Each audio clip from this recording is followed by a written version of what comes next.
ताकि उनका बच्चा जिंदगी में एक सक्सेसफुल दिहाड़ बन सके। दरिंदे रोक दे बच्चा। मैं अपनी दिहाड़ी करने वैन से जाता था। हमारी वैन वाले ड्राइवर का नाम था भैया जी और उसकी वैन का नाम था मैजिक, जिसका हर दूसरे दिन टायर पंचर हो जाता था। बच्चे लोग स्कूल जाके पढ़ना सीखे ना सीखे, टायर पंचर बनाना जरूर सीख जाते थे। लेकिन भैया जी से मेरा अलग अटैचमेंट था। उनसे मेरे को दिल से नफरत थी। ये आदमी सुबह 5 बजे आके मेरे घर के सामने हॉर्न बजाता था। अरे भैयू, ओए भैयू, जल्दी से तैयार हो जा बेटा, 5 मिनट में निकलना है फटाफट। 9 बजे का स्कूल है यार हमारा। लेकिन ये आदमी सुबह सबसे पहले आके मेरे को लेता था। उसके बाद हम 3-4 घंटे पूरे शहर भ्रमण पे निकलते थे। शहर के पूरे आखिरी कोने से बच्चे ले लेके आता था ये आदमी। जहाँ पे वैन जा भी नहीं सकती उधर कूदा कूदा के ले जाता था ये, और फिर टायर पंचर हो जाते थे। शाम पड़े वापस से हमको घर घर छोड़ के आता था ये। जिंदगी बर्बाद कर दी थी भैया जी ने मेरी। सबसे पहले लेते थे और सबसे आखिर में छोड़ते थे। लेकिन मैं फिर भी उसी वैन में जाता था, क्योंकि चमेली भी हमारी वैन में आती थी।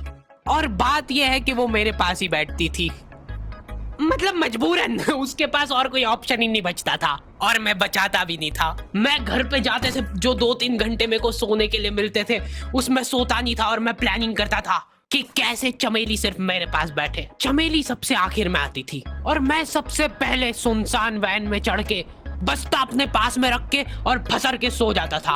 बाकी सारे बच्चे अपना बस्ता गोदी में रखते थे, क्योंकि तुम्हारे बाप की वैन नहीं है। मतलब मेरे भी नहीं थी, पर मेरे ऊपर भैया जी को तरस आ जाता था कि बेचारा 5 बजे से आया है, तो वो सोने देते थे। अरे कैसे चला रहा है ये गाड़ी? रुक जा, गाड़ी चलाना नहीं आती क्या? देखो, आदमी इतना तभी चिढ़ता है जब उसकी जिंदगी में कोई लड़की ना हो। नहीं है ना? नहीं, मैं समझ सकता हूँ लड़की ना होने का दुख दर्द। मैं भी किसी जमाने में लड़कियों की तलाश में गली मोहल्ले भटकता था। फिर एक दिन मेरे पास से वो निकली। जैसे ही मैंने हैपन खोल के देखा, उसकी आईडी मेरे फोन पे चमक रही थी। हैपन ये एक रियल लाइफ डेटिंग ऐप है। यहाँ पे तुमको वो लोग मिलेंगे जो तुम्हारे आस पड़ोस से निकले हो कभी ना कभी। 100 किलोमीटर दूर रहने वाले लोगों से बात करके फायदा ही क्या जब तुम मिल ही ना पाओ। और अगर तुम्हारी घिनौनी शक्ल देख के यहाँ पे तुमसे कोई प्यार मोहब्बत नहीं भी करता है, तो तुम फ्रेंडशिप तो कर ही सकते हो फिर भी। So go and check it out, Happen. Link is in the description. लेकिन मैं सोता नहीं था। मैं आंख बंद करके चमेली के घर का इंतजार करता था। तो क्योंकि चमेली आखिरी में आती थी, तो वैन पूरी पैक पुक हो रखी होती थी। बच्चे बाहर उबल रहे होते थे और मैं अपना बस्ता पास में रख के एक्टिंग देखो, एक्टिंग। और जैसे ही वो आती थी, हड़बड़ाना नहीं, ऐसे टाइम पे हड़बड़ाते नहीं है कि फटाफट बैग उठाया और आओ इधर बैठो जल्दी। मत करना ये हरकत, भाग जाएगी वो। ठरक नहीं झलकना चाहिए जरा सिक भी, एकदम सटल रखना है। क्या हुआ? और कहीं जगह नहीं है क्या? तेरे मुंह में मूत दूंगा मैं। अच्छा ठीक है, इधर ही बैठ जाओ। देख रहे हो, एक्टिंग देखो तुम लौंडे की। ना जाने कौन सी नशीली खट्टी मीठी खुशबू लगा के आती थी चमेली। आज तक उसकी खुशबू है मेरी नाक में।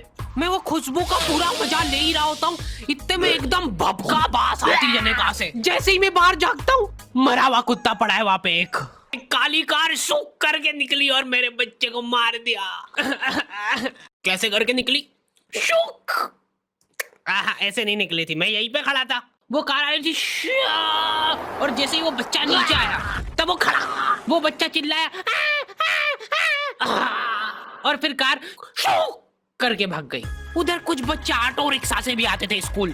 ऐसा लगता था कि पूरे स्कूल के बच्चे इस एक ऑटो रिक्शा में ठूस ठूस के ले जाता है वो। ये ऑटो वाले और भैया जी दोस्त थे और अब ये बीच सड़क पे रेसिंग लगवा रहे हैं। इनकी गाड़ियां उबला रही है बच्चों से, फिर भी नहीं मान रहे ये लोग। नहीं जीतूंगा। स्कूल जाके वो पीछे मुलट के देख रहा है तो एक बच्चा नहीं बचा उसके ऑटो रिक्शा में। हमारे भैया जी बेचारे पीछे से उनके गिरे हुए बच्चों को उठा उठा के ला रहे थे। ये सब हरकतें करके हम लोग जैसे तैसे कैद खाना पहुंच जाते हैं। सुबह 5 बजे से निकलने के बावजूद हम लोग लेट पहुंच रहे हैं वहाँ पे पहुंच के हमने देखा कि 4 लौंडे मरे हुए पड़े हैं जिनको डॉन ने मारा है। डॉन हमारे स्कूल की इंचार्ज थी। डॉन का कद छोटा था और पेट मोटा था।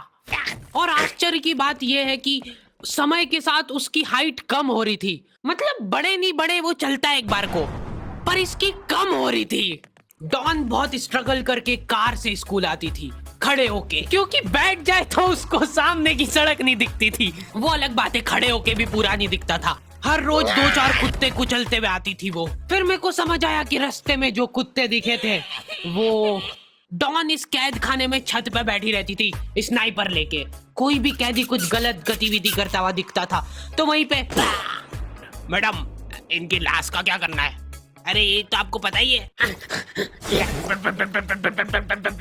कहाँ रह गए थे यार झमू दीदी, फटाफट ये खून वून साफ करो। झमू दीदी बुलेट से स्कूल आते थे।